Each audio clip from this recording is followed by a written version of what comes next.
So we're going to start off with Coach Steve Konchalski. His topic is going to be preparing for your season.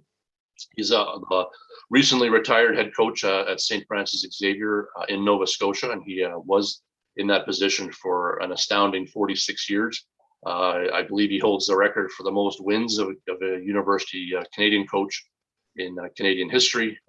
He's brought home a number of national championships to St. FX over his time there, and was also the head coach of the Canadian men's senior national team for a long stint during his illustrious coaching career. So check out his bio, a little bit more details about Coach K, as we all like to call him, on our website. So I'm going to turn things. Okay, great. Thank you, Adam. That's terrific introduction. I appreciate it. And this is a great opportunity for me. I'm excited about getting the chance to talk about basketball for an hour or so with coaches, from around the world. I've been fortunate enough to actually coach in 35 countries. Basketball has taken me to every continent, mainly through our Canadian national team program. But right now, as Adam mentioned, this is my first year in retirement, but I'm retiring from coaching in college, but I'm not retiring from basketball, and I'm still hoping to be very, very involved as I am today with this group. My focus right now, and in my first year of retirement, and this is the first year in 50 years that I don't have a team right now, a specific team to coach, but coaching development has become my passion, helping young coaches, hopefully providing some benefits from my experience that I've had gained with 46 years, 50 years actually of coaching in university and over 30 years with the national team program. So I'm going to share those thoughts with you, going forward. And basically my pathway into coaching came originally, I'm from New York City. I was recruited to come up to Canada to play college basketball. In New York City, I played for a coach by the name of Jack Curran, who was a Hall of Fame coach, one of the winningest coaches in the history of New York State. And then when I came up to Acadia University in Nova Scotia, I played for Stu Aberdeen, who coached our Canadian national team, and eventually coached at the University of Tennessee. And then with the national team program, I started out with Coach Jack Donahue, a legendary Hall of Fame coach in his own right. And I worked as his assistant coach for 16 years. So all of those experiences were amazing. And I was mentored by those gentlemen that I just mentioned to you. And that's why I'd like to carry the torch going forward to mentor coaches across Canada and maybe across the world, going forward. What I want to do today in talking about preparing for your season, and I know some of you already started your seasons already in terms of preseason, but nonetheless, it's early in the year. It's a lot of things to think about, and I'm going to throw a smorgasbord of ideas at you, not to tell you what to do, but to get you thinking about, what should be the major considerations in various areas of the game. For instance, we're going to start by talking about coaching philosophy, and then we are going to go into talking about selecting your team and how you go about doing that, what considerations you have there. Practice planning, when you get into your practices, assistant coaching, which I think is an area of coaching that is really underlooked or overlooked, I should say, in a sense of most coaching clinics and books that are written about coaching are about head coaching, and most people start out as an assistant coach. So how to be a great assistant coach to eventually move to the head coaching position. We're going to talk about game management. We're going to go into just some general things about ball screen defenses, the pick and roll game now is so prominent at every level. We're going to talk about the use of multiple defenses in the game of basketball, and how that can work to your advantage in many ways. And then special situations, late game situations, which we all, have to prepare our teams for.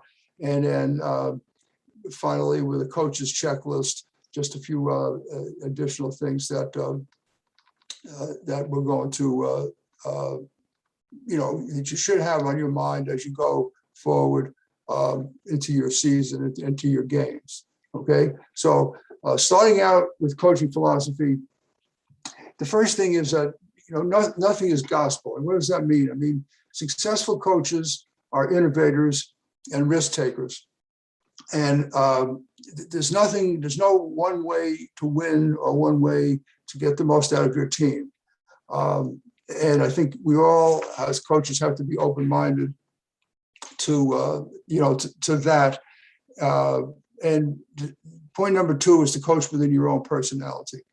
And I think you can emulate a coach to a certain degree, but to say I'm going to coach like Steve Konchalski or I'm going to coach like Roy Rana, it really is unfair to yourself. And you have to take what you find from each coach that you're exposed to. As I mentioned, the Hall of Fame coaches that I was fortunate enough to work with and play under in my coaching development, take the parts that fit into my personality, fit into my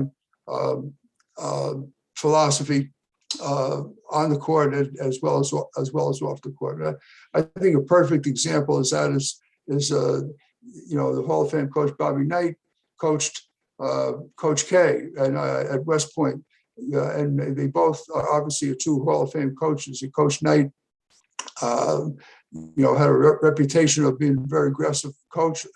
Coach K, I think, took all those intangibles that he learned from Coach Knight in terms of intensity and many other from benefits from the X's and O's he learned, but he developed into his own personality, and that's what we all have to do as coaches. The next thing is the line between the player and the coach. Basically, the thinner the line, the better the coach. What do we mean by that? We mean that you want to develop relationships with your coaches. You don't want to be in that pedestal or on that pedestal that young players are hesitant to make contact with you, to come into your office or to talk to you after practice. Building relationships and understanding what your players are all about, what makes them tick, what maybe something about their family background, and which would obviously influence their behaviors. Basically, coaching people, not players, and that's been my philosophy. I learned that from my mentors, and it's not only, I think, made me a better coach, but it's also enabled me to help my players to a greater extent, knowing what makes them tick and what issues that they're dealing with at a particular time. Be professional. How you walk into the gym very often is going to dictate how the practice is going to go. You want to walk in, you want to be obviously confident, you want to be serious, but at the same time, approachable. You want to be dressed in a professional manner with sweats or whatever you choose, and that's going to dictate how the practice is going to go. Very often, obviously, you meet with your assistants. You're going to maybe go around the gym and check in with a couple of players that may be coming off injuries or have issues that you're aware of, and basically, integrate yourself into the practice, right away. What players want: sincerity, honesty, and discipline. And I don't think that's changed. I've had to change and adjust to society, as society has changed over 46 years, as a college coach, certainly social media has been a big factor in that. But my ability to adapt, or anyone's ability to adapt, if you're going to be a career coach, you have to be able to adapt to that. And I still believe players, that's what they want from the head coach. And if you don't have those skills, that's hard to sell those skills, those values to your team. I know Nick Nurse talks about in his book about having an elephant, a figure of an elephant on his desk, which reminds him that there's always often in a conversation between a player and a coach, there's the elephant in the room. What serious issue might be, often it's playing time, as we all know as coaches. What's the elephant in the room, and address that elephant in terms of being honest and forthright with your players. Whisper criticism, yell praise, be positive. Now that obviously is not, that's a general statement. Generally, I like to be positive with my team. I think when you're working with young players, one of your goals is to enhance their love of the game. And, for a 12-year-old, if I was coaching a 12-year-old, I'd want to make sure one of my goals is that 12-year-old is going to want to play either for me or for somebody else when he or she's a 13-year-old. And the only way to do that is to have a positive attitude, positive environment around your team, and create that love of the game that obviously you have by being in that gym, right? Moving forward, all right, eye contact. And eye contact is a big factor, I think, in terms of making sure that your players are engaged when you're having a team meeting, whether you're at practice, and it doesn't ensure that your team is actually 100% zeroed in on what you're saying, but you got a much better chance that people are looking in your eye. And at the same time, you're teaching your team and your young players that you're working with a skill that they're going to need going forward when they go into job interviews and whatever. Positive body language. That's something that these nonverbal cues can often really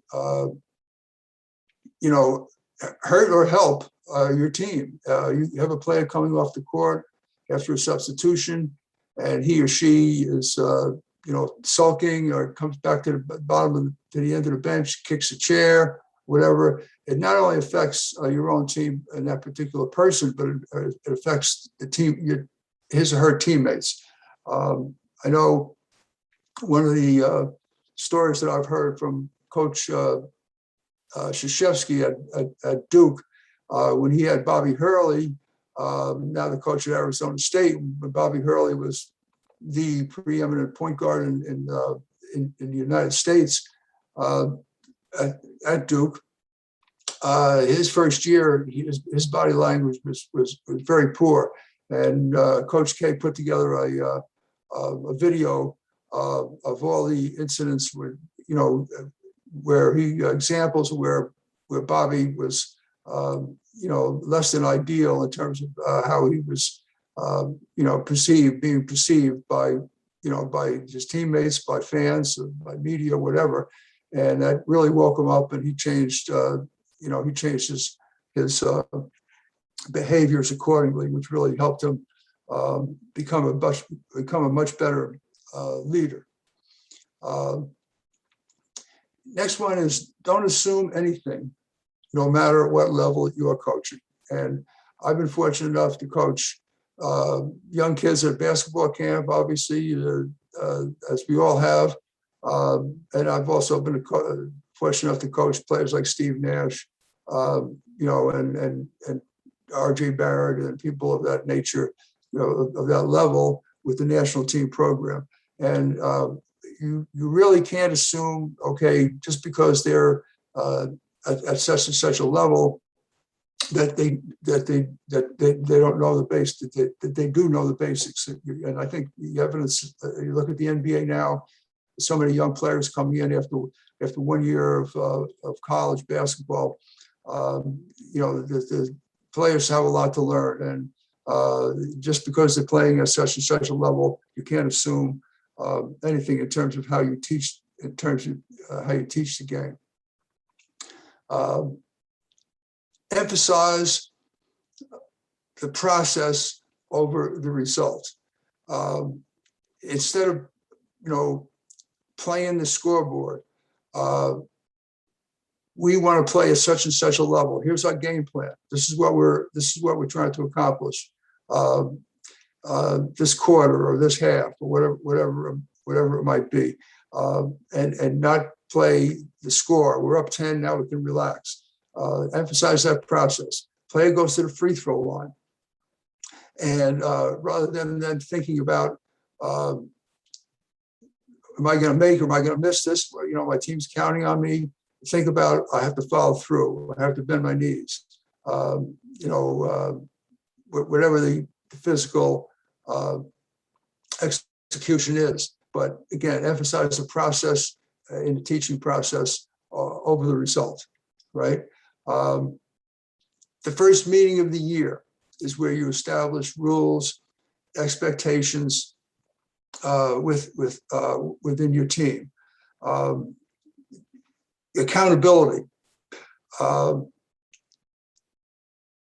Often, some years we've had with our university teams, we've had actually player contracts where we've emphasized the behaviors that are expected, the adherence to training rules and things of that nature that are expected as well from the players. And I think one of the guidelines that you can use as a coach is if there's a problem within your team, with an individual player or players, in terms of identifying how you want to deal with it, if you put yourself in the shoes of the parent of that particular athlete, and think about if you were a parent of that athlete, how would you want the coach to handle that situation? And I think if you look at it from that perspective, it'll give you some empathy and some perspective of how to deal with it as you deal with it as a head coach. Role acceptance. Most players in the NBA who have had long careers have accepted roles. We see it. One that comes to mind right away is Carmelo, and how he was almost banned from not banned from the NBA, but blacklisted or whatever, as labeled, I should say, a better word, as a player that wasn't a team player, wouldn't accept coming off the bench. And he's extended his career by several years and still playing at a high level because he's been able to accept a role. And I think collaborating with your players in one-on-one situations, first of all, identifying with your assistant coaches the strengths and weaknesses and what you want to see that individual player work on in terms of what their strengths are, what the weaknesses are, help them develop those weaknesses. And you can do it in a way where it's just one-on-one. You can do it in a way where we actually, in the national team, we've had role cards where a player was identified with a name such as leader, or warrior, or anchor, or something of that nature that they can identify with what the team needs from them. But have those discussions with your team and with your players individually, and allow for a collaborative discussion where the player can react to how you see them helping the team, and I think that's an easier buy-in if you do it that way. Team building. one of the things that I think we've always emphasized, and I've always emphasized, is having an early season trip, because what that does is bring your team together. It allows, when you get out on the road, you get away from the practice environment, you get away from school, whatever, and they share roommates or whatever. I've always divided my team up. I take the veteran players early in the season and room them with one of the first or second year players, again, to create that team cohesion, let players get to know each other, mix it up. Every road trip that we have, we mix it up until the end of the season, pretty much when we're down to the important games. And then I'll put the players together that either by position or by comfort zone, and who they're comfortable with, in a situation where there's a lot of pressure around being in the playoff games or something of that nature. Most of the team reunions I've ever been associated with over the years have been really based on players talk about, remember this road trip, remember this that happened. They don't really talk about remember this game as much as some of the things that happened off the court, and building that team and a team culture. I think that the early season road trip can also help. The next couple of things I'm going to talk about in coaching philosophy really are more system related. And the first one is to build a system around your players. Don't try to fit players into a system. Now, you're coaching in college, any kind of a situation where you can recruit, you can say, yes, I want to play such and such a type of game. I want to play pressure defense. I want to run up and down the court. We want to play at a very fast tempo. And you can recruit to that. But most coaches, high school and down, are in a situation where they take the best players that are available, and rather than to try to fit a square peg into a round, square peg into a round hole, is to recognize the talent that you have and adapt your system so you can get the most out of that particular talent, right? In terms of offensive and defensive team building, and building your systems in, what I have always done, and you can't do this with the national team or any kind of a situation where you have a week or two to put a team together and play in a competition. But if you have a normal preseason where you have 3, 4, 5 weeks to get your team together, I've always felt that you put the whole offense in first, and then you break it down from there. And then I've always built my team defense piece by piece and put it together piece by piece.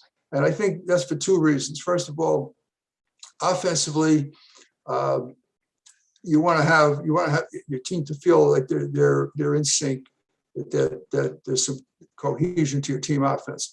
And the other reason is if you build your team defense first and you try to put your offense in second, then often the defense is going to be ahead of the offense, and consequently, your team won't feel, they could get frustrated. They won't have confidence in your team offense. So I think those are a couple of things in terms of my philosophy, going forward. Team composition, and this is huge. And I've been in so many challenging situations with the national team over 30 years where you have to pick a team in a few days. You don't have the luxury of 2 or 3 weeks of watching players play. So the 3 criteria that I've always used to simplify it is basically ability, attitude, and potential. And in terms of ability, you want a balance of skills. So you don't have all guards, you don't have all bigs, you have the major parts of the game that determine, success, you have a balance of those skills. And and looking at how it's broken down here on the slide, where we say 2.5 point guards, what that means is that you want to have, obviously, your main lead guard running your team. You have to have a backup. But at the same time, what happens if, as a contingency, because that position is so important to the success of any team, you have to have a contingency if one of your point guards go down. If the starting point guard goes down, you just don't have that one guard that you can expect to play 40 minutes. You need that third point guard or potential point guard. You should be somebody that identified as a combo guard, somebody that can come in the event of injury, in the event of foul trouble. So I think that's really important, because obviously the point guard is the coach on the floor, and you want to have yourself covered in that particular situation. You want to have decision makers who have a basketball IQ, understand the game. You want to have, obviously, shooters, especially as the game is involved today with the 3-point line being such a critical part of the game. You want to have a multitude of shooters if you can. And again, that's again, if you can recruit that, that's fine. If you're in a situation in high school, you want to try to develop those shooters by working on their mechanics and getting them in the gym, shooting the ball as much as possible and devoting as much practice time as you can to that part of the game, because it comes down to scoring the basketball. I think you need a post scorer, even though the game has evolved to more of a perimeter game at most levels. You have a post scorer. There's where you draw fouls. There's where you have a player on the offensive boards continually. I think that still is a part of the game that needs to be addressed. I know that looking at the last World Cup, the three teams that won medals at the last World Cup, I believe they had, each team had a key player, Luis Scola, Rudy Gobert, those type players that can anchor your team defense and have, create an inside game. Obviously, rebounders, you want to lock down, not just one lockdown defender, but at least one that you can say, okay, this player maybe not the greatest offensive player, but they're not going to give us a lot of points at the offensive end, but is going to, we can focus that player on your opponent's top offensive threat. You want an energy player or players that create energy in practice, bring energy into the practice environment, but also energy into the locker room.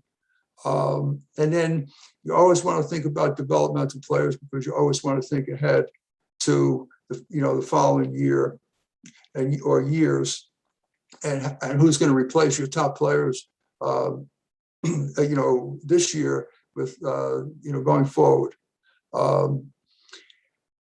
Attitude can negate the talent of all those different skills that we just talked about in terms of ability. And so when you pick your team, you hope that the 12 players that you pick are the 12 best players, but that may not necessarily be the best team. You want to put 12 players that are going to accept their roles, are going to play together. And one of the quotes that we've used over the years is, don't fall in love with talent. And I think every coach has a tendency to fall in love with talent. And what we mean by that is just the idea of this player is so good, let's take a chance on he or she, even though they may have a sketchy record off the court in terms of behaviors. or team play. And I'm not saying you never take a chance on people, but at the same time, it's not always the 12 best players that make the best team. I can remember in 2017, I was fortunate enough to be working with Coach Roy Rana with the U19 Canadian national team going into the World Championships in Cairo, Egypt. And the talk in training camp was who wasn't there, because there were 6 or 7 players that couldn't be there because of other commitments or injury or whatever it was. 2 or 3 of those players are in the NBA right now. And so the talk was who wasn't there. Well, when we developed this team and ended up picking a team again, they weren't the 12 best players, but they were the 12 players that really would play together. And those players, we had some great role players off the bench who accepted, that part, their part with the team. And again, we ended up, beating the United States and winning the world championship, the first ever in Canadian, basketball history. So I think that's a good example of that. In terms of potential, I think you're looking there, especially at the young ages, you're looking at either big players who need time to develop. They don't quite have the coordination that a smaller player will have, because big people take time to control their bodies and gain that kind of experience. Some of the best big men I've ever coached in university, when they came in their first or second year, weren't very strong players. But by the 4th or 5th year, they were all Canadians, because it does take time for bigger players to develop. And the other type of players that you might want to look at in terms of potential are athletic type players who maybe haven't experienced the game. Maybe they're moving over from another sport, but they're very good athletically, but they have to catch up in terms of skill-wise. But in terms of where they're going to be 2 or 3 years down the road, when they're a junior or a senior, then they may be way ahead of some of the more skilled players right now. So I think that's really important. And then the other part of it is, who are you going to pick? Who's going to be your 11th, 12th player? Or it might be 12th, 13th, and how many players you're going to keep. Who are going to be in those positions, and are they going to, using the term, sit well? You don't need your bench players to be griping. You want players to want to play and want to put in the extra work to make that happen and work their way up into the lineup. But at the same time, you have to have some people on the team that are willing to accept their role, and that may be to be a bench player for a short period of time. And there's where you want to look at maybe some younger players with potential who would accept, who would accept that role. And the last thing on this particular slide is coaches don't cut players, players cut players. Basically, players have to put the time in, whether it's in the summertime or whatever. And I think that's one way to look at it. The other one is, how do you cut your players when you actually have to make those cuts? And I think that really comes down to what's comfortable for you, but also more importantly, what's most comfortable for the players. Actually, I've never cut a player at any level without speaking to them face to face. It may be a very short conversation, but I've given them the respect that they, to tell them, to thank them for their efforts in coming out for the team, to tell them where they might have fell short, why they didn't make the team, and what they need to work on should they want to try to make the team again. Now, that's not for everybody. That's the way I've done it. There's other ways to do it, email, team lists, and things like that, posting team lists, but that's a decision you have to make, that you have to make as a coach. Now I'm going to move on to our next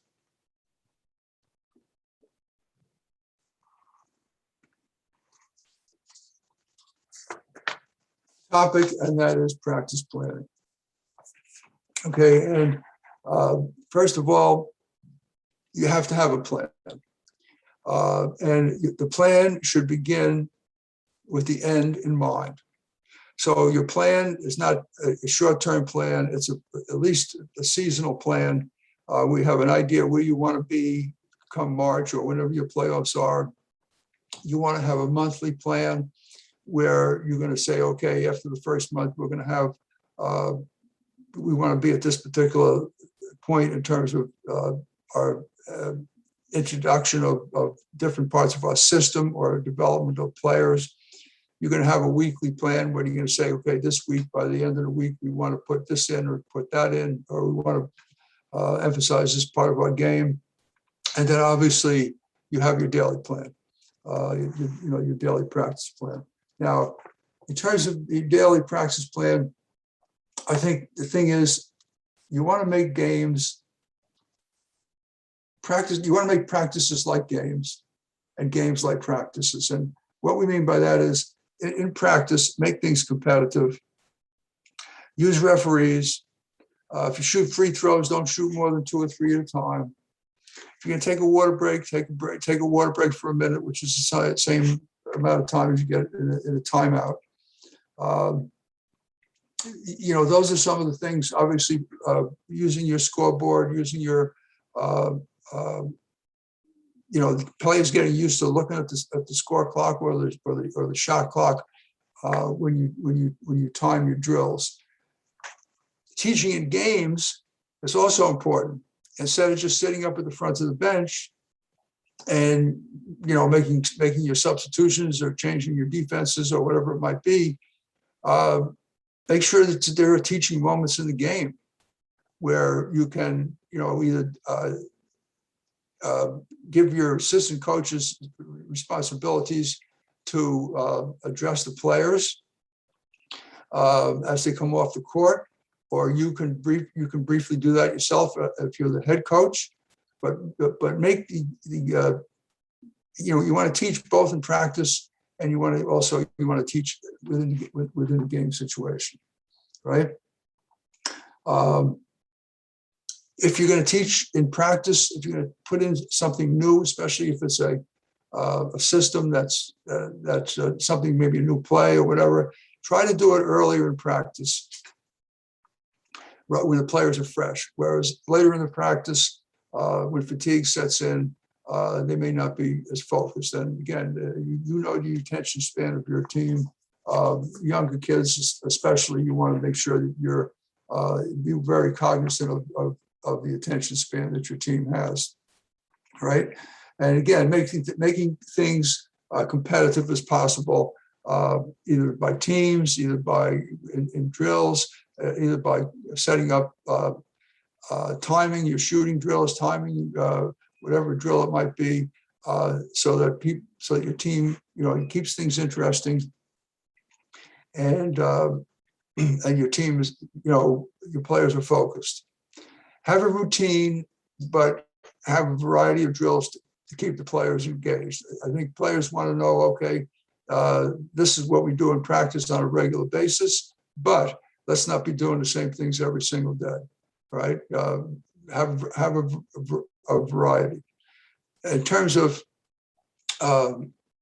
activity early in practice, I basically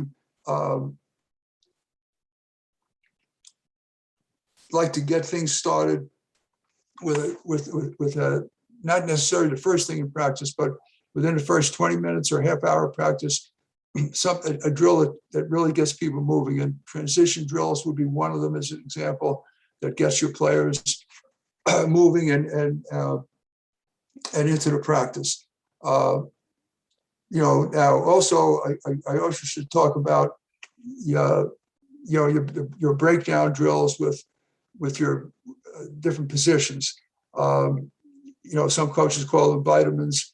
You take your vitamins every day. So you have your bigs doing your bigger players, doing their work around the basket. You have your guards doing your ball handling or 3-point shooting, whatever it might be. And you want to have those every day. And you want to make sure that your athletes, especially your younger athletes, have an opportunity to transition into different positions. So if you have a player that is, a tweener, so to speak, between a face-up player, a perimeter player, and a post-up player, give them repetitions at each position, especially at young ages where you're not, where you don't know how a player is going to develop or a player is going to grow over a period of time. You want to make sure that a 12-year-old could be the biggest player on the court when he or she is 12, and by the time they're 15, they could be, in the middle of the pack and have to be in a position where they have to play out facing the basket, and vice versa. So I think, especially at a young age, you want players to learn the various skills of the game and not pinpoint them, pigeonhole them into one particular position. So I think that's an important factor in terms of, especially working with younger players. This is one that really, balancing your skill development in practice, as opposed to putting in offensive or defensive systems. And one of the most impactful clinics I ever went to, and when I was a young coach, we didn't do things virtually. Obviously, everything was in person. So I got to Florida, I got to New York, I got to Toronto, I got to places where I could expose myself to other coaches and different ideas. And one of the most impactful ones actually was in Nashville, Tennessee, at Lipscomb College, a great coach who developed coaches from all over the world, right? And he said something to me that impacted me for the rest of my coaching career. And he said, at the end of the season, would you rather have two more plays, or would you rather have two better players? And what he was saying in asking that question was, if you just put in plays and don't try to develop your players individually, you'll have those two more plays, but you're not going to be a better team necessarily. And the emphasis should be on skill development throughout the year, especially early in the season. You're going to put perhaps more time into that as you get to your games later in the season. You're going to maybe not emphasize that quite as much, but at the same time, developing your players should be part and parcel, a huge part of your practice plan throughout the season, not just in the early season. And I know this is going to be addressed by one of our later presenters today in a lot more detail. All right. When you do drill and practice, how long do you do it for? Well, I suggest 5 to 10 minutes max, for a variety of reasons. You want your practice to be smooth and move forward. If the drill is going really well, you don't necessarily have to finish those 5 minutes. If the drill is going really poorly, perhaps the same thing should happen, and you move on to the next drill and get back to that drill, the next day in practice, so that you make sure that your practice moves on in a fluent way. And then, when do you take it to the next extent? When do you exit your practice plan? When do you look at your practice plan and say, we're having a really lackluster practice right now? The players aren't into the practice plan. Maybe we're doing a lot of detail work. Maybe we have to speed it up. Maybe we just tear up that practice plan and scrimmage. And again, that's a call that you have to make. But you want to make sure that you're going to get as much out of each practice as possible. And not to say you exit your practice plan on a regular basis, but at the same time, there are times where you want to do that, right? Avoiding overload by adding something when you put something in new to take something out. So if you have 2 out of bounds plays, baseline out of bounds plays, and you don't like them, then instead of adding 2 and having 4, you're overloading your players. You want to again delete something out of your arsenal, out of your playbook, and I'm not talking about early in the season when you're building your systems in, but I'm talking about later on as the season goes on. Do you do enough shooting in practice? And that's a question that a lot of coaches ask me on a regular basis, because basically shooting makes up for a multitude of sins, especially today, again, with the 3-point shot being such a big part of the game.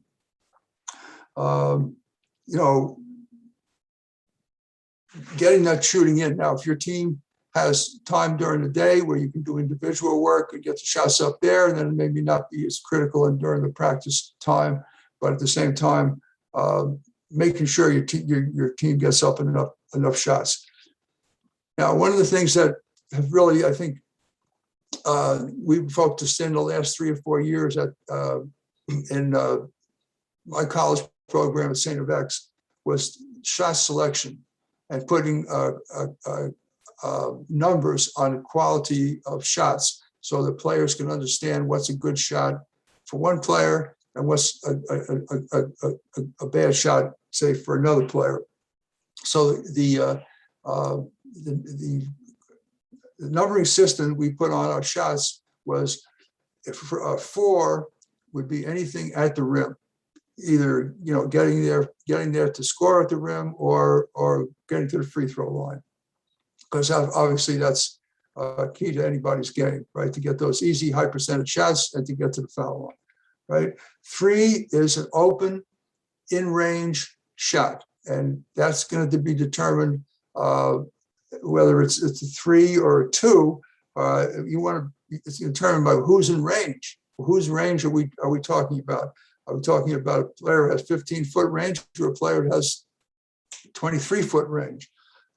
So 4 is at the rim, 3 is open in range, 2 is contested in range, and 1 would be just a bad shot wherever it's from or a turnover.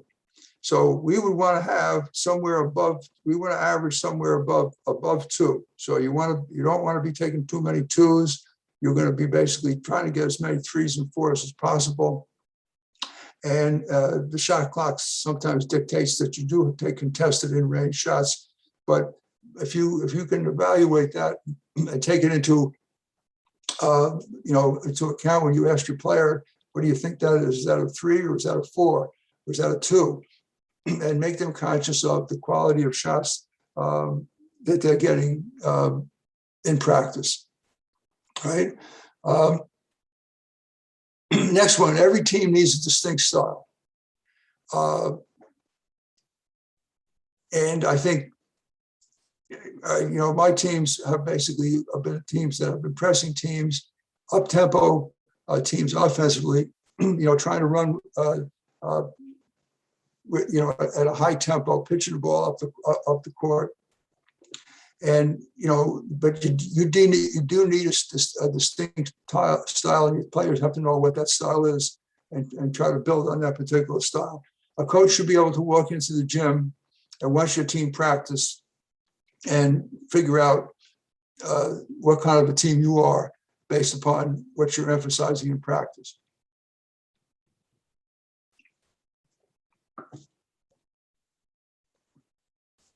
Looking at some of the great coaches in the history of basketball and what their building blocks were or are. Coach Wooden talked about conditioning, fundamentals, and team play. one thing you can say, you may not have the most talented team in the league, but there's no reason why you can't be the best conditioned team in the league, and build on those fundamentals and get the team to play together. No reference there to talent. All those building blocks are based upon commitment to the team's program.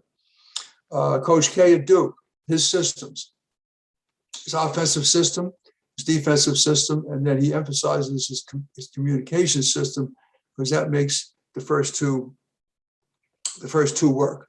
And I think the thing I'd like to emphasize in terms of communication system, that's easy to say, but you can help your team be better communicators by giving them specific cues to what to say in what situations. In other words, tell them what to say. Calling out ball screens, calling out pin down screens, whatever, calling out the offenses. Do you have visuals?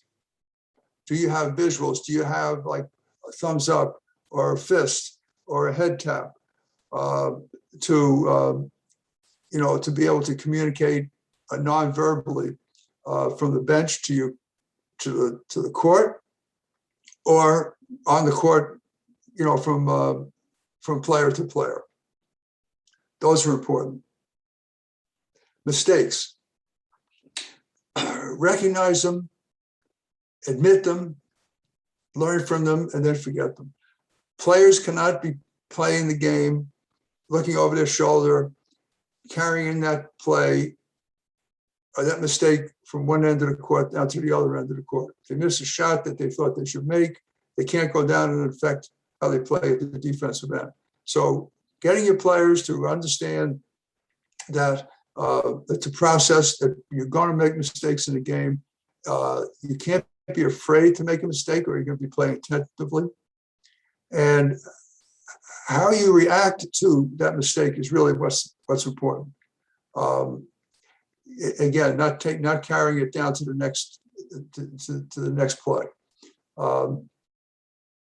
One of the things that I've always tried to do as a coach is not to substitute immediately after a mistake. Sometimes I'll break that rule, if you want to call it that. Obviously, a game situation where the game is on the line, you have to make you have to make a quick substitution in order to give your team the best chance of winning that game. You're going to make that substitution. But if it's earlier in the game, if you continually make substitutions right after a player makes a mistake, they're going to lose confidence. They're going to become tentative. And obviously, basketball, as we all know, is a game of instinct, and you don't want that. You don't really want that to happen, right? The last thing here is the emphasis on mental repetitions, right? And what are mental repetitions? Mental repetitions are observations from players on the sidelines. Either they're not in the scrimmage, or they're not in the drill, or they're injured. And to keep them engaged mentally if they can't participate physically.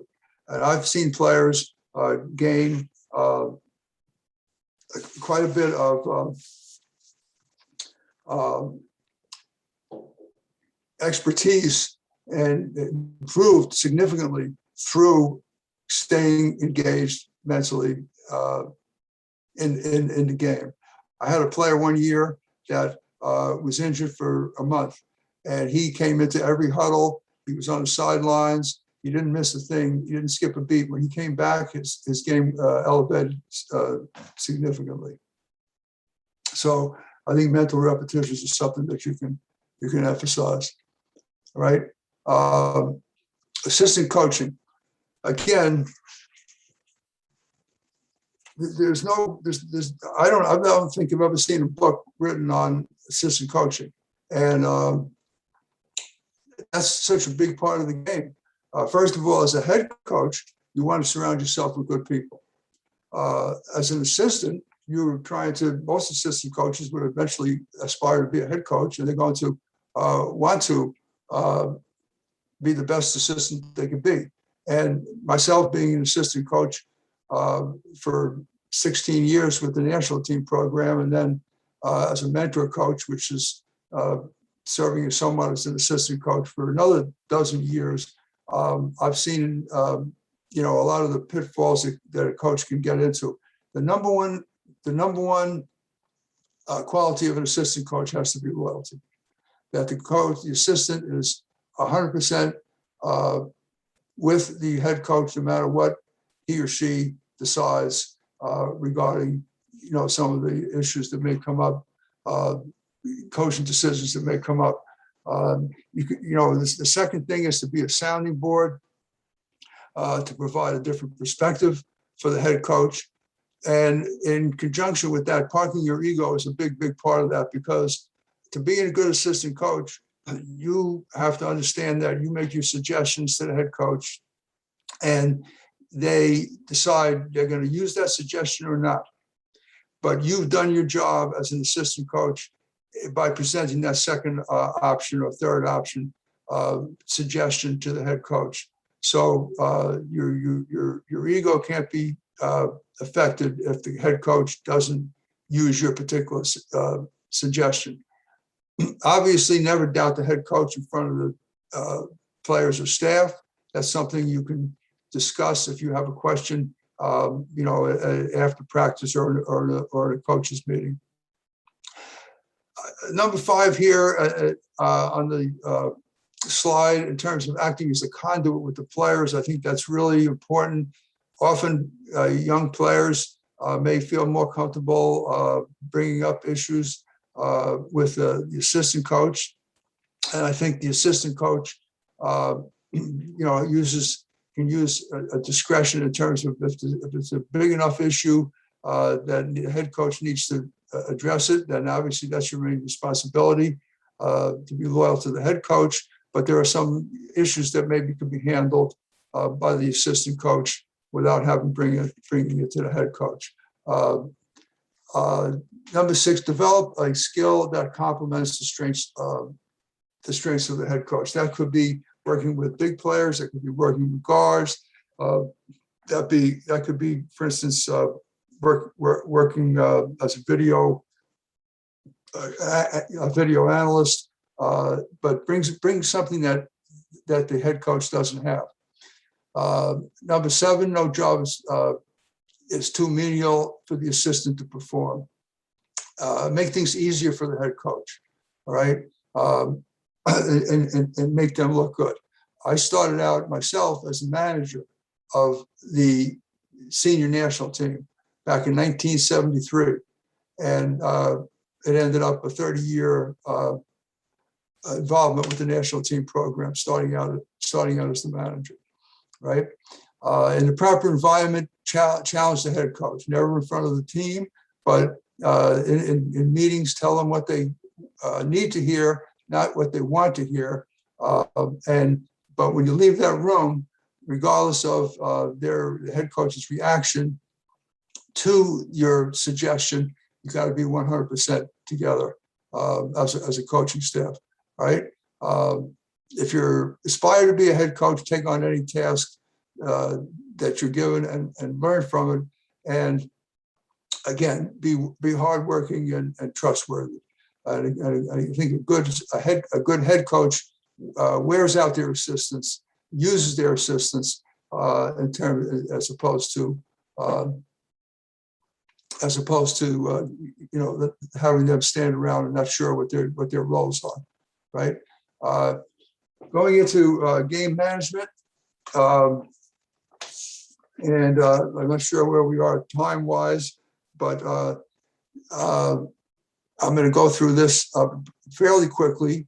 In terms of scouting reports, I'm just going to say is don't overload your team with information. Give them some basic information that they need. You know the IQ of your team.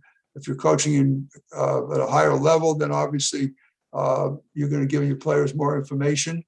I've seen some NBA scouting reports that are so detailed that I would ask the coach, do you give this information to your team? And they say, no, this is for the coaching staff. We give them the basic information so not to overload them, so that they're analyzing things as opposed to just playing by by instinct. In terms of pregame messaging, I would say a couple of things. First of all, keep it short.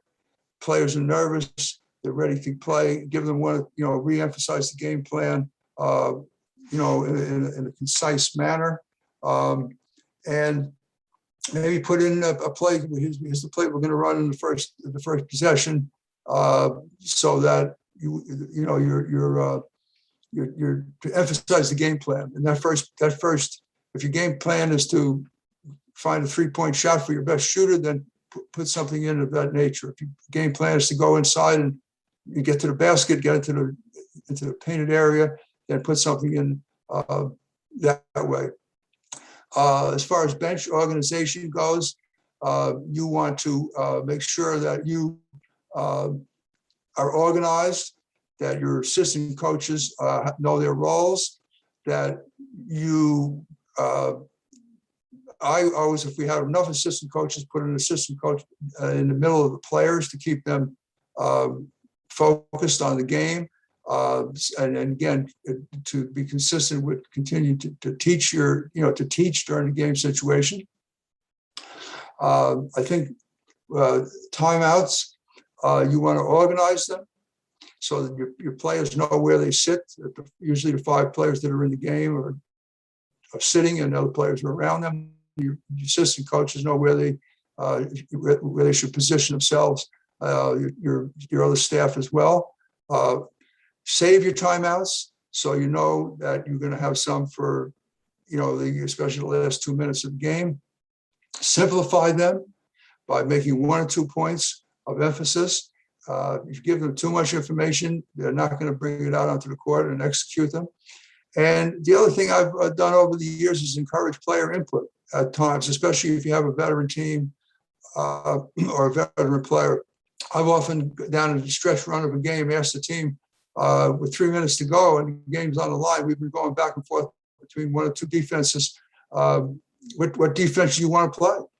And to get their input, but also if they are going to say we want to play man to man, which they usually say, then they're buying into that, and they have a much better chance of them executing it when they get onto the court.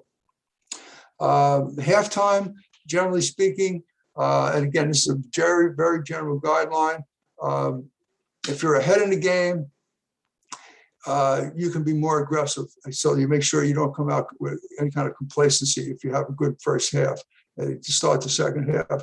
If you're behind in the game, very often you're going to be calm, you're going to be logical, you're going to make adjustments, you're going to be positive that here's how we're going to get back into the game. Again, these are very general things for you to think about as coaches, and you're going to have to, again, coach within your own personality. Set goals within the game. Now, that's something that coaches do in terms of defensive goals. We're going to hold our opponent to 17 points or less, let's say, in each quarter, things of that nature. But also within the game itself, you can set some goals. Very often, if we're down, say we're down 15 with 8 minutes to go, I'll set a goal and I'll say, okay, let's get it down below 10 by the 5-minute mark. So setting these mini goals within the game, instead of them looking up at the scoreboard and say, oh, goodness, we're down 15, and then panic, set that goal and the shorter term goals within the game situation itself. Post game, I think it's really important that the messaging from the head coach is loud and clear. Especially players are tired, and what they hear first is what's going to stick in their mind.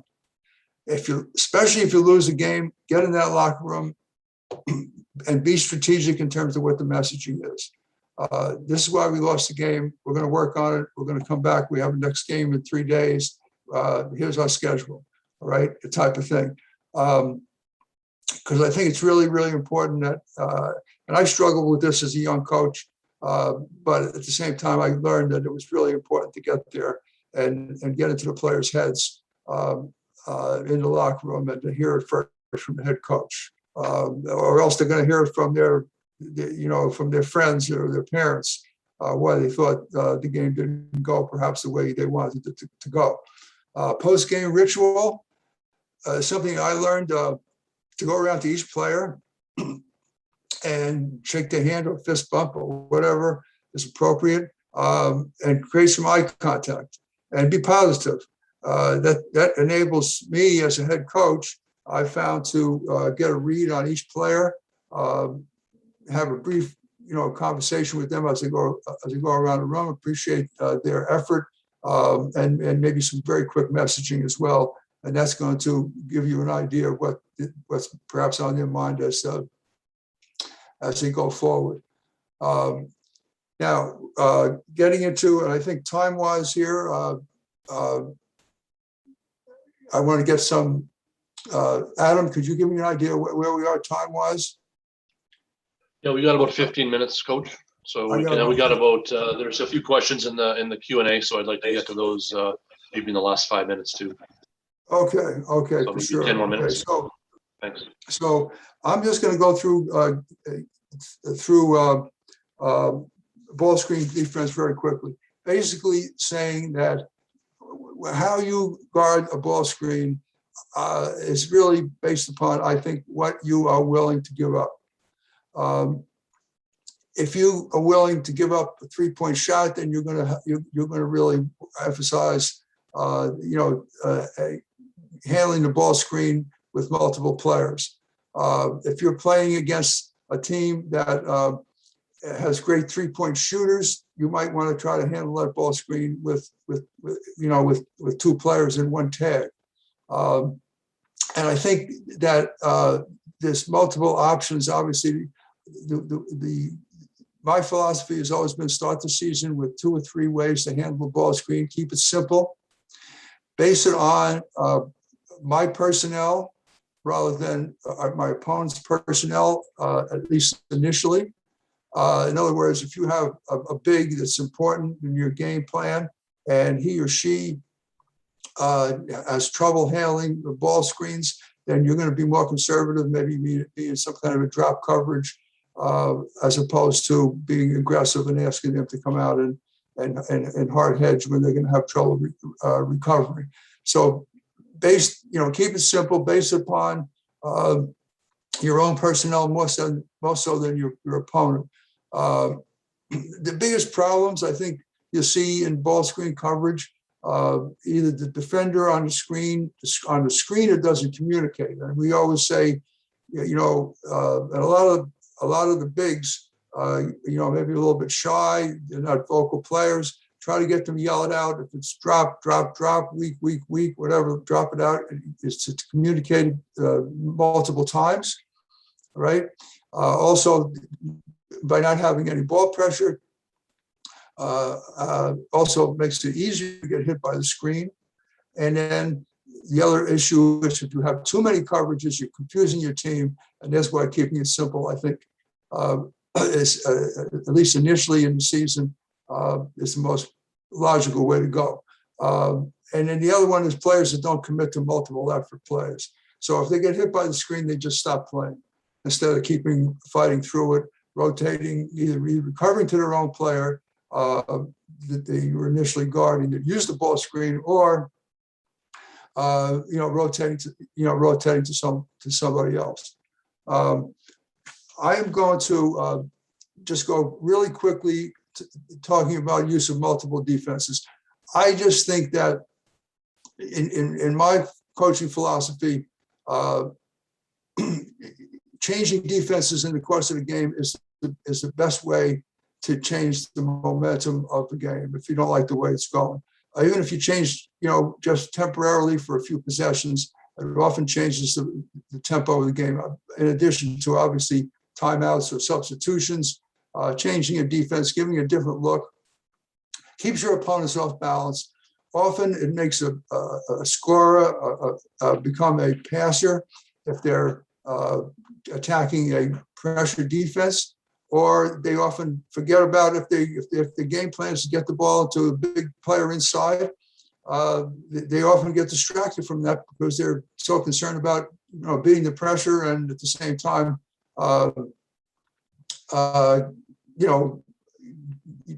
which defense am I playing against right now?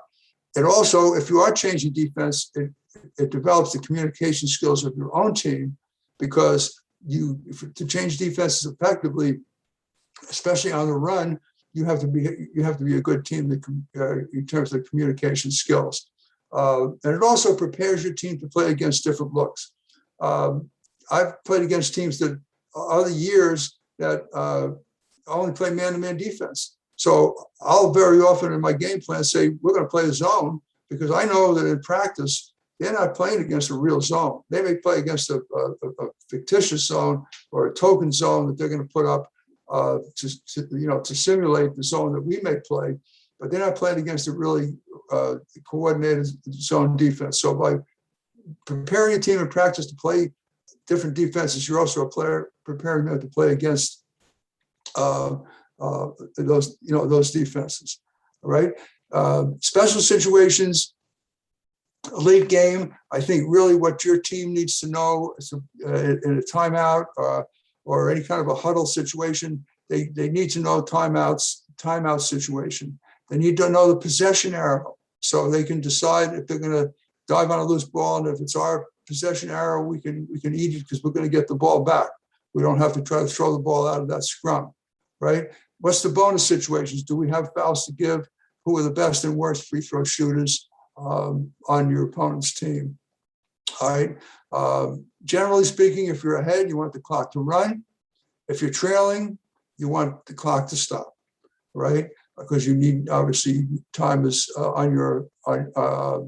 is your enemy when you're behind in the game, right? One of the questions you also have in FIBA is, in the last 2 minutes, and you call a timeout, do you want to take the ball out full court and have 24 seconds, or front court in 14? So you have to be prepared, you and your coaching staff, to address those things. How do you coach with a big lead?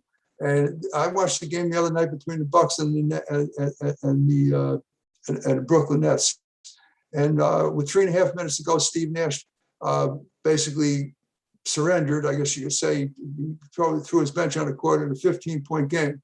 The Bucks kept their starters on until about a minute to go in the game. So, I look at that developmental time as really a key time in a game where you can bring along some young players. I think mistakes that some coaches make are they throw on their bottom 5 players together. And if you're really looking at it as development time, you might want to keep one of your rotation players or 2 of your rotation players on the court with some of your younger players to give them more of an opportunity to look good and to have some leadership on the court and maximize that. Some people call it garbage time. I call it developmental time. All right. And now, in terms of continuing on with going into special situations, okay, I think this is critical. Who do you trust as your inbounder? I know that, especially in a FIBA game where you have the option of advancing the ball to the sideline, you want to have somebody that's going to get the ball inbounds. Even if it's your best offensive player, if you don't get the ball inbounds successfully, you're going to put yourself in a bad situation. You don't want a turnover in that situation. So usually you want somebody with an inbounder, because a lot of teams will put a big man on the inbounder in the late game situation. So you want somebody with a little bit of size. You want a good decision maker.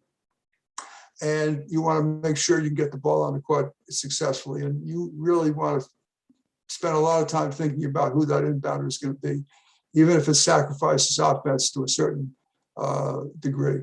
The old question about whether you're up 3 with 10 seconds, your opponent has the ball, do you foul? I think that's really up to you as a coach. Myself personally, for most of my coaching career, I opted to rely on my defense, have confidence in my defense.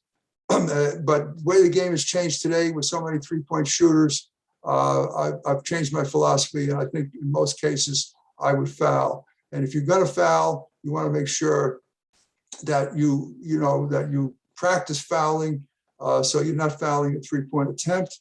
You want to make sure that your team understands that if you foul and the team's going to miss a free throw intentionally, you're prepared to defend that, to rebound that. You also want to be, if you're the team that's getting fouled in that situation, you want to talk about how you're going to miss it. You want to intentionally miss, and how are you going to do that? Are you going to hit the back of the rim, or are you going to hit the front of the rim? And do you have a play that is going to put you in a situation where, if that's the case, you know what you're doing?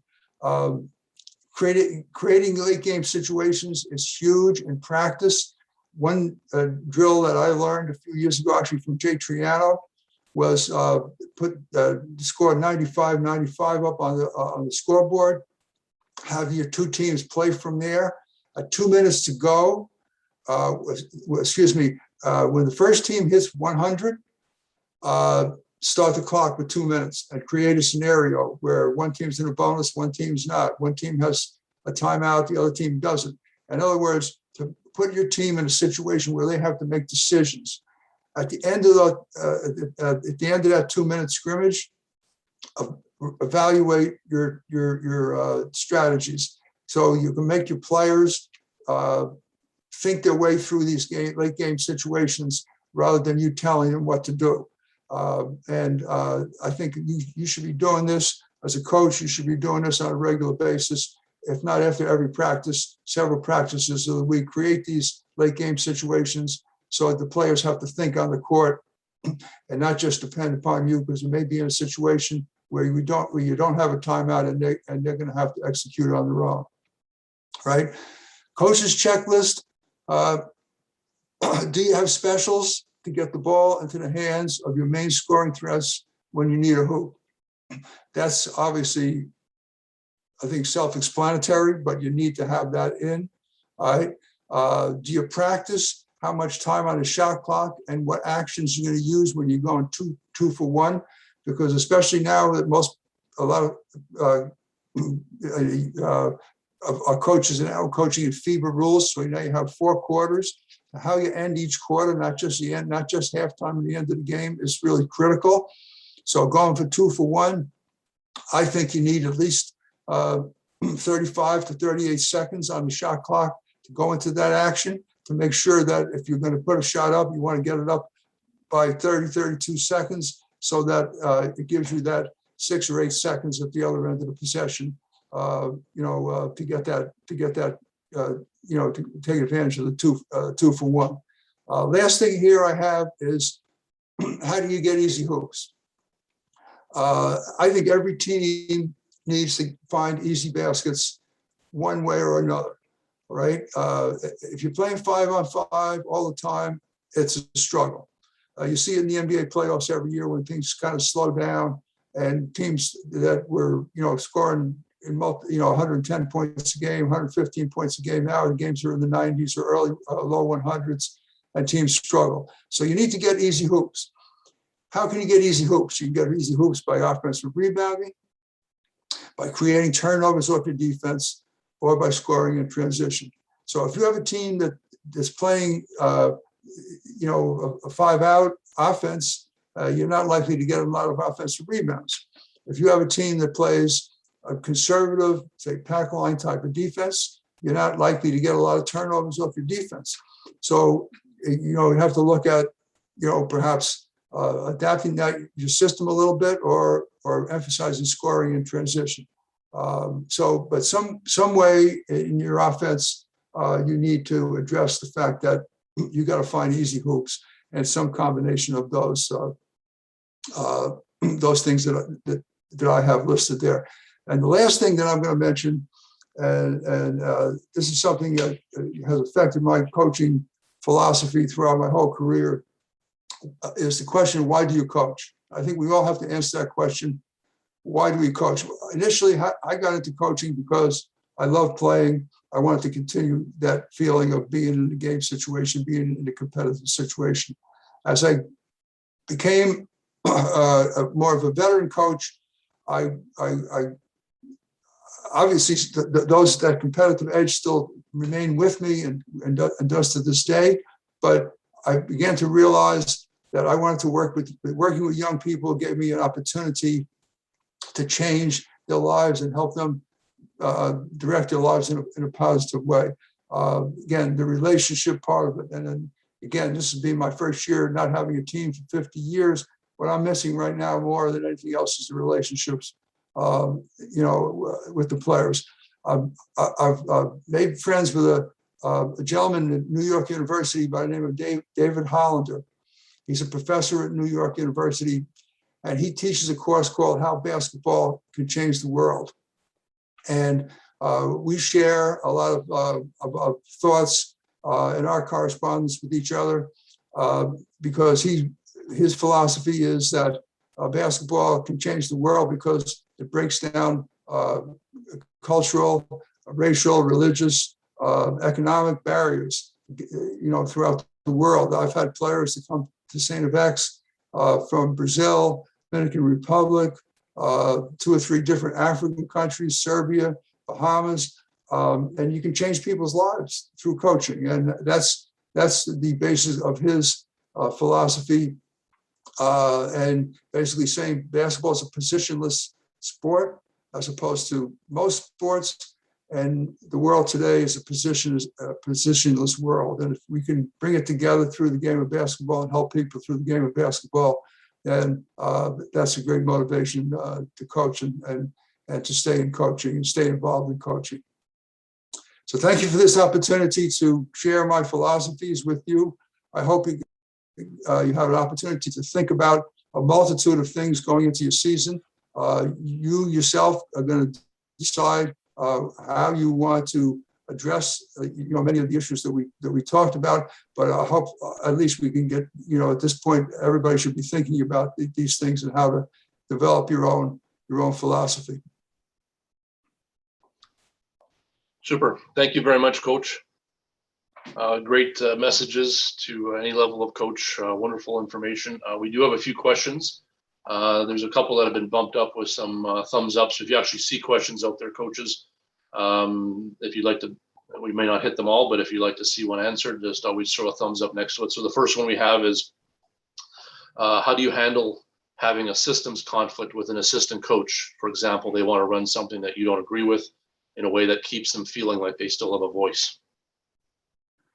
Well, that's a really great question, because even though I said assistant coaches have to, buy into their head coach's philosophy, regardless of if they agree with it or not. At the same time, if that assistant coach wants to feel a sense of worth and a sense of value to the program, you have to, as the head coach, bend a little bit into their philosophy as well. I think there's where you say, okay, let's try it in practice. Let's make this adjustment. Let's see how it works.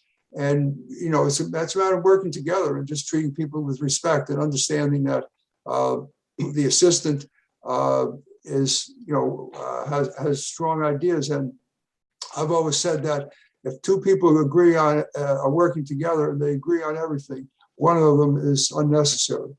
But what is critical is that regardless of how it ends up, that you walk out of that coaches meeting, 100%, supportive of each other.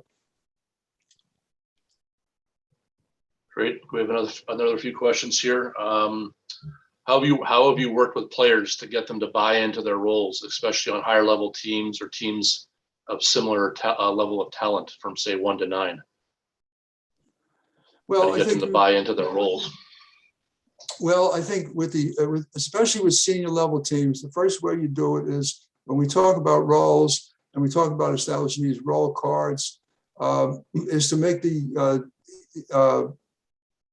their roles and how their roles are developing a collaborative effort in the sense of getting feedback from that player and taking that feedback, and not to say a player says I should be playing 20 minutes a game when they're only playing 10.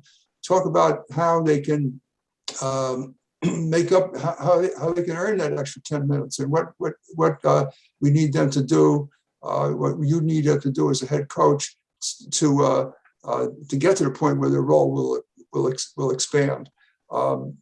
Obviously, that's the biggest challenge of any coach is comes down to playing time and roles. If you have a team that is buying into the big picture, the goal of a championship, the goal of making the playoffs, whatever that goal may be, if you can get them to buy into that, that's, then you have that much better chance of success. But I think you can, if you give them a roadmap in terms of how they can change their role, then at least they walk out of your office with some degree of understanding of how they can change the situation if they don't like it. Great. We'll do 2 more questions here. Coach, how do you handle a young freshman player that gets very limited, if any, playing time coming from a high school where they were the main focus? Well, that's a tough one because everybody comes into a university program, especially, or college program.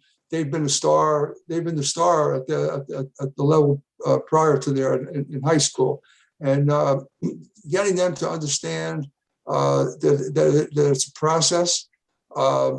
Perhaps matching them up with a veteran player, maybe rooming that veteran player with them on a road trip. A veteran player who went through the same process, who experienced that same frustration, coming from a high school star to starting out all over again as a freshman in college. And generally encouragement. Or the other thing is to make sure you get time in the gym with that player to do actually individual work. So you're showing a concern that you want to get that player to that level where they're contributing to the extent that they that they want to. I always said individual work with players can accomplish a couple of things. So obviously can improve their skill set, whatever you're working with them on. But the other thing is when you get in that gym one-on-one, that's how you develop those relationships in terms of coaching people rather than just coaching players, and developing that relationship. And then that player is going to believe in you, that you're putting the work in with them to help them to get to a position that they want to play, that they want to have on the team. Great. And our last question I'm going to ask from Coach James. What is the best way? He starts with, I'm not a coach currently, but aspire to be one next season. What is the best way to find open coaching positions for a new coach? And what age level should I start at? Well, I think it really depends at what level you think you're capable of coaching at, you're comfortable of coaching at. I think you want to go to somebody in your area, and if you say I want to coach in high school, then approach those high school coach the various high school coaches in your area and just say, I'm available, I want to learn. Do you have a coaching position available? I'm not sure about coaching, what level of coaching certification each coach has. That would, to a certain degree, dictate where they may fit in.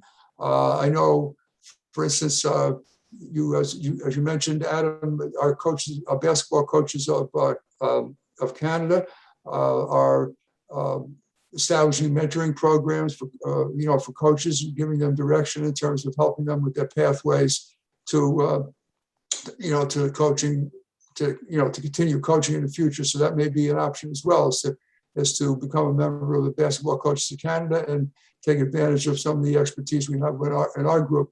But it's basically, I think, being aggressive in terms of reaching out to people in the community at levels that you think you might be comfortable, find out the various coaching opportunities in terms of knowledge, in terms of clinics such as this, and basically getting out there and making yourself available. I'm going to sneak one more in because Coach Roxanne here asked this very early.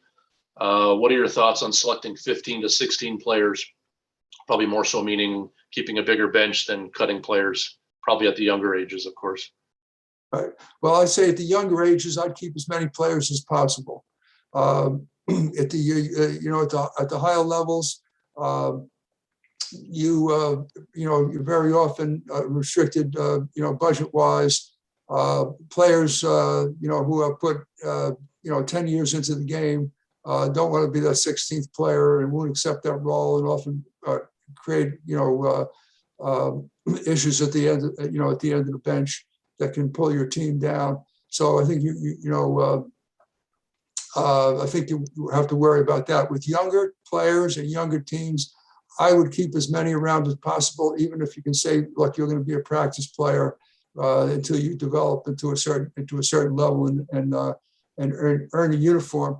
I can remember a situation back when my children were young, and my daughter was involved in this. There were 36 kids that came out for a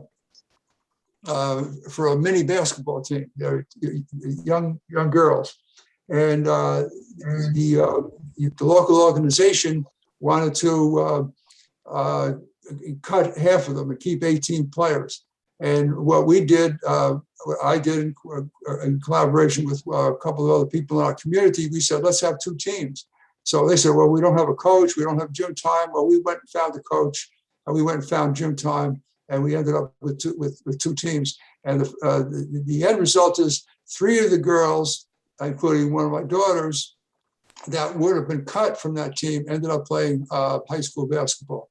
So at the younger ages, you want to keep kids involved, and I think it can be productive by keeping as many as you can and keeping them involved in the game, because you're never sure from one year to another who's going to stick with the game, who's going to grow, who's going to develop, and you want to give them the experience of being part of a team as well, which is something that they can take with them for the rest of their lives. Wonderful, great. So we're going to wrap it up there. Coach K, can't thank you enough. You're on my list of trying to get you here one day to Winnipeg to do this in person. So I know for the last many years, late October has never been a good time to get out on a weekend somewhere else away from your team. So once we get back to some sense of normalcy, we'd love to see you here in Winnipeg and get you on the court with some kids and do this again. So again, we thank you very much. I'd love to do that. And passion for the game. I just mentioned that on the last slide, my email address was listed, and if any coaches would like to reach out to me, again, coaching development is and working with coaches is my passion right now. It's my focus. And anybody who wants to reach me, you can reach me at that email address, which is skonchal@stfx.ca. I hope to hear from coaches, and I wish you all a great year.